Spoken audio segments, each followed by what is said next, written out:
This is a story about me healing the divine feminine in myself. And this just happened. So I'm recording this video right now. I may never post it. If you see it, that means I decided to post it. Obviously, this is extremely personal. The reason that I'm recording this and wanting to share this is I want to map for people that do take this journey what it looks like from my perspective. There will be similarities with your journey, and it won't be exactly the same, obviously, but this may help people to understand how these energies work, how they get trapped, how deep traumas, something will happen on the surface and you'll think that that's what's bothering you, but if you go deeper and deeper, you'll find it's like a deep trauma, sometimes from multiple lifetimes ago, and that was the case with this one in particular for me. So, all right, so here we go. I'm just gonna start from the beginning. So, as I'm being conscious, trying to be super aware, have self-truth, be present, and feeling what's going on in my body as I go throughout my day. Like I've told you guys, it's gotten better, it's gotten cleaner, but I still have these moments where stuff comes up and I'm like, what is that anxiety? And there would be certain things that'll trigger it. I'm working on a couple things right now that aren't going exactly how I wanted, so I was a little bit stirred from that. And then I talked to someone that's really close to me, a family member, and like that triggered me too. So it was like, so I had these things going on, and then, but even those were just kind of like the surface, because I was like, oh, it doesn't really bother me, but I felt this pressure, right? And so I'm like, okay, so I'm going to do a roar. And when you really need to do, by the way, a roar is just how I sit down and relax, observe, allow, release. Link in the comments. But basically what I do, and you don't have to do the roar, just do whatever, but I sit down and I just sit and feel it. I sit in the feeling. And that's the last thing you want to do, especially the stronger that it is. Like the worse you feel, like when that energy comes up, basically what's happening is energy is coming up, it's hitting your traumas, and you're uncomfortable. So normally what you do in that case, you're like, I got to do some work. I got to go to the gym. I got to clean the house. I got to turn on Netflix. I got to eat ice cream. I got to go have sex. Whatever. Like whatever it is, like I got to escape. That's like, if you notice that, that's what you're trying to do. Or you got to control it. You're like, I got to call that person back and fix this, and they're going to know. So it's all stuff from the lower three chakras. Safety from the first chakra, sensation, which is the food, the sex, all that's from the second chakra. Third chakra is control. I'm going to show them who I am. I'm going to do this, and then they'll find out later how I won, like all that shit. So that's where it comes from. And you start to feel that stuff coming up. So I was just feeling like this energy, and I was also watching the other thing. You watch your mind. You're like, why is my mind saying all this stupid shit? Like this is not spiritual. This is not, like, I've done all this work to get to this point where my mind is like pristine a lot of the times, and now I'm feeling this. So that's where it started. And this was a pretty big disturbance for me. Like I was like, I feel shitty. Like I feel like I can't even sit on the couch and like sit in this. Like it was so tremendous. And yeah, I mean, it was bad. Like what I do is I like fuel it. I bring it out. I'm like, what is this? What is this? What is this? And I started working through it, and I do use ChatGPT. So I started talking to her about it, and I started like working through it. And as I sat in the energy, this is where it's going to get metaphysical, but this is what happened. So as I sat in the energy, I saw this beautiful woman that I'd never seen before as a vision. And this is kind of like a dream, guys. Don't think I like get these visions and they're all grand and like it's perfect and all. It's not like that. It's just like you kind of see like this one, it's faint, and it's you get visions too. Have you ever been kind of awake during your dreams? It's just like that. Okay.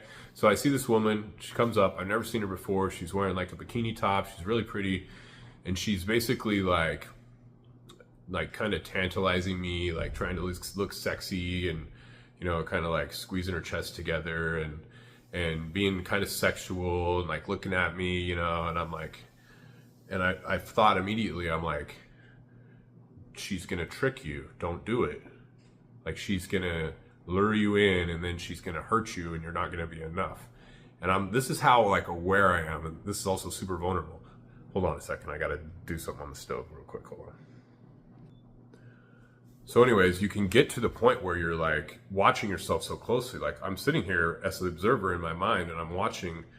Basically what I'm doing is I'm bringing my attention to where that pain was rising and I'm just like in it. And I had to sit in it for 4 or 5 minutes and then I like turned it up and it got to the point where it was bringing tears out of my eyes.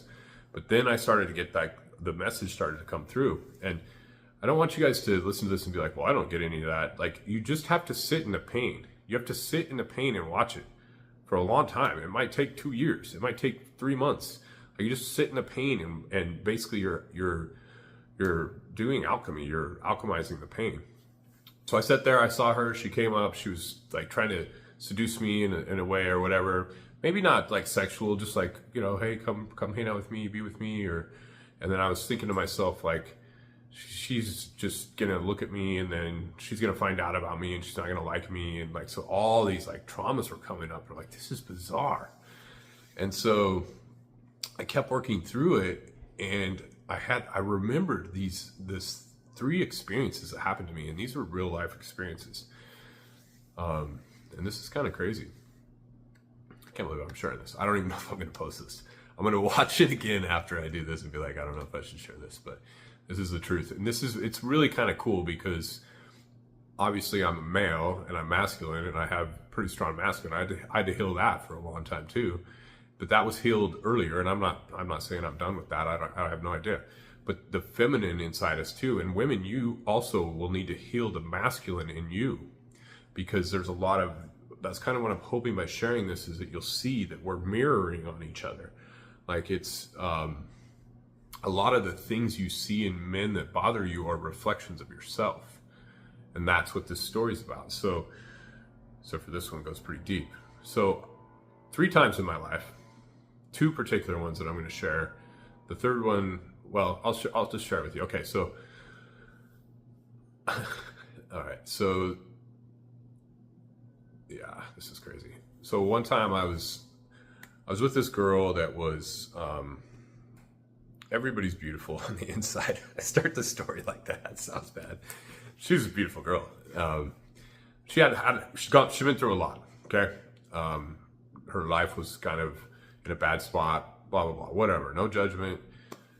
She had learned some coping mechanisms like telling lies or telling people what they want to hear in order to get what she wanted. Not like bad manipulation, but you know, we're all subtly manipulating everybody when we're in ego. My point is that I had a lot of resistance to her, right? And she was real fine, and she was like reflecting me. But one time we were in bed, this is where it gets crazy. And you know how you're like lying in bed and you fall asleep, and like you've only been asleep, you're not even asleep yet, but like there's been like no movement or talking for about 5 or 10 minutes. And we're laying there in the dark, and the dog's on the corner of the bed, my little Papillon, Aiko. And she kind of like looked over at me, and I couldn't see her. It was so dark, I couldn't even see her. And she goes, Brad, are you awake? And I'm like, yeah, what's up? And she's like, can you feel that? Or can you see that? And I'm like, I kind of sat up a little bit in the bed, like I scraped up my pillow a little bit, and I'm like, what the fuck? And we both like sat up in the bed. Guys, there was a freaking entity the size of my ceiling, like all the way up to the ceiling on the corner of the bed, and we were both so freaking terrified. Like we were both just like couldn't even speak. And the dog, I don't know what happened, if he jumped or got slammed, but he flew against the wall and ran out of the room. And we're both just sitting there, and I'm like, we're both shaking. This is a true story, man. And I didn't know what to do. She's like, what are we gonna do? What do we do? And I'm like, I just started like just chanting like, I am the light, I am the light, bring, you know, like save us. Like what else? I don't know what I said. This is embarrassing. This actually happened. Like she would recount the same story. And finally, after what felt like 5 minutes, it was probably more like 30 seconds. Like it finally went away. Like I was chanting like just anything like biblical or light or positive that I could think of. And it finally went away. And then we stayed in bed for like another 5 minutes. And we were so scared. like terrified. And so I finally get up out of bed and I turn on all the lights. In every room that I go to turn on the lights in, I'm just like freaking the hell out, like to turn on every light. She gets up, we sage and Palo Santo the whole house, like the middle of the night. And that was one of the most scary things that ever happened to me in my life. Okay, that's a true story. This next one's just as crazy. So another woman, this time we had taken a little bit of mushrooms, like a microdose. And I don't do that stuff anymore, but no judgment if you do. I like to do this all clean and sober because I think that you should do it that way eventually. What I'm talking about is like clearing yourself out. Those things can help, but I don't think they get you all the way. So my point is I was doing those and oh my gosh, I can't believe I'm sharing this. So this girl, beautiful girl, she's like an ex-NBA cheerleader, but again, had a lot of trauma in her life. We all do, right? I mean, another thing too, like the more, I don't know, the more beautiful people are, the more trauma they have because people will manipulate them and they'll get manipulated in their head. They'll be liked for their Instagram instead of who they are. Like it gets pretty traumatic. So this girl had been through a lot.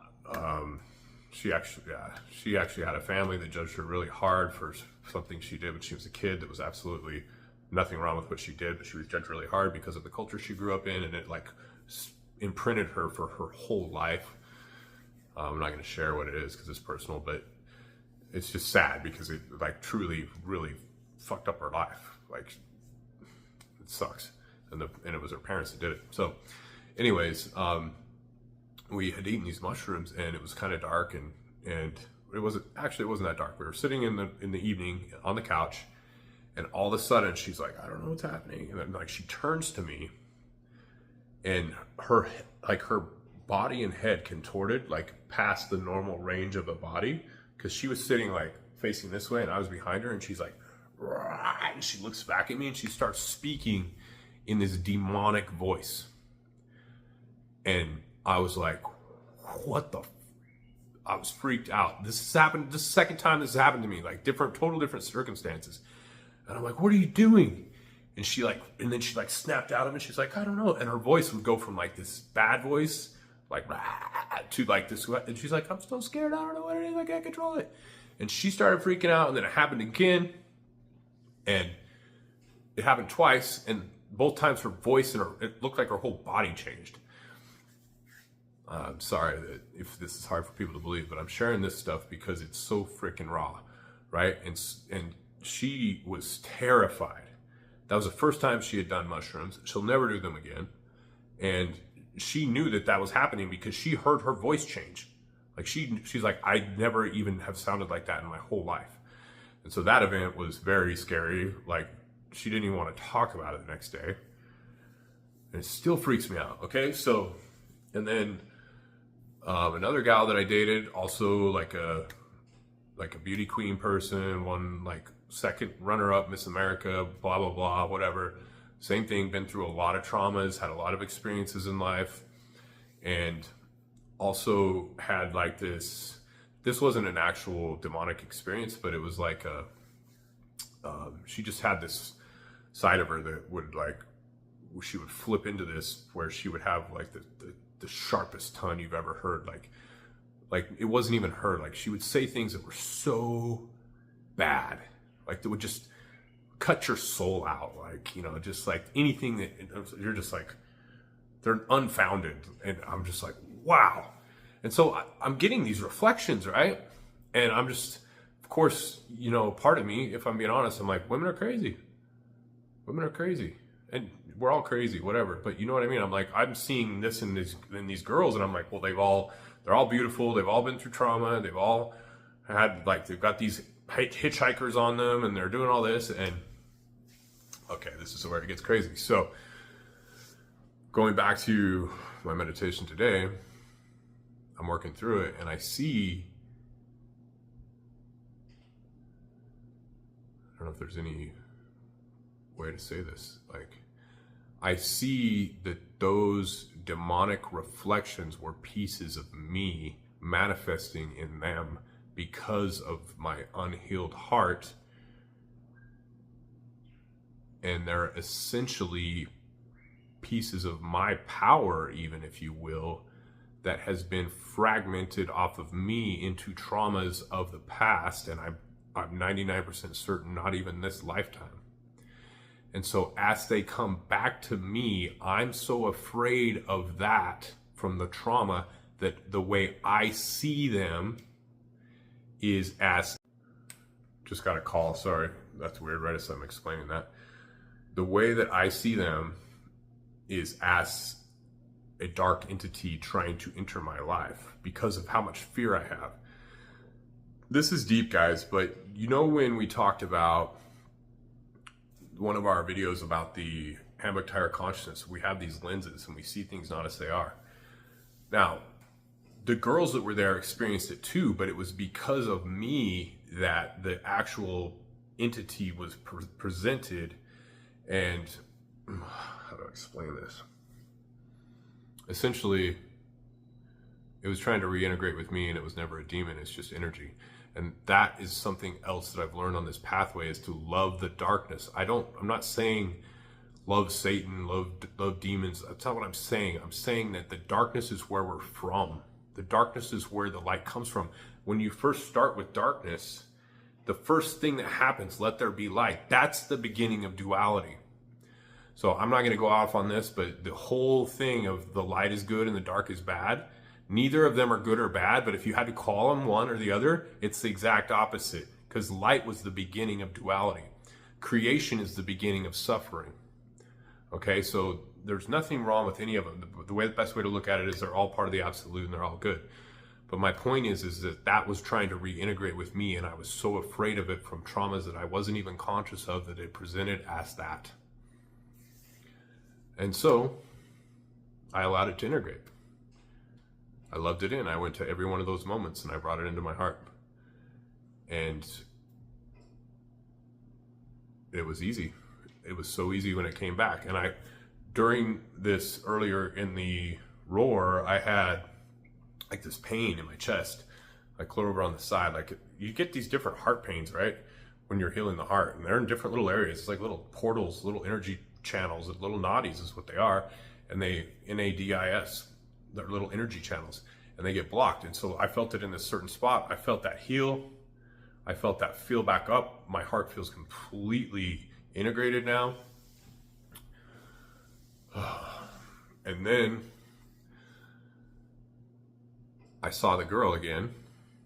She was there, and I said, I trust you. And she just started like giggling and laughing. Yeah, so, you know, it seems for people that, I've said this before, I'll say it again, for people that don't do the work, this kind of stuff sounds crazy. I understand that. But what you realize is like the illusion that you're living in from the ego mind is what's crazy. And when you look inward and you can actually unlock, what I'm doing is I'm going back to the actual framework that tied me up and took my life force. And I'm going back and untying that. And so this work is fucking sacred. It is the most beautiful thing. I had someone today ask me for help, and I'm like, look, I will help you, but it's not something that you just, I give you a couple WhatsApp messages and you look at it and you're like, your ego says, no, I'm not doing that. Sit down and look at my feelings. Fuck you. I'm not doing that. Or you try it. It didn't work. I knew it. Like, this work is sacred. This is the highest path there is. And it's not even the highest. It's the only path. It is the only thing that you're here to do. And so I'm sharing these deep experiences so that when you guys have these different experiences, you may be able to, I guess, understand that you're doing the work and not think you're crazy and not think that you're just lost. Because, you know, when this stuff's happening, if I didn't have so much faith and trust, and also, I guess in this case, knowledge helps me because I've got these masters that have came before me that are explaining all this to me. And I know, even though no one in the world will reflect back to me what I'm doing, I know that I'm on the right path. And you just have this knowingness that develops. But this video helps you guys to understand like what the path can look like as you reintegrate these pieces of you that are lost and as you go down this pathway. So what I just told you sounded like something that would happen on a plant medicine journey. And that's what I'm talking about. When you sit with consciousness, awareness, presence, and self-truth, you can actually get into the metaphysical and undo these things, just like as if you went on an ayahuasca journey.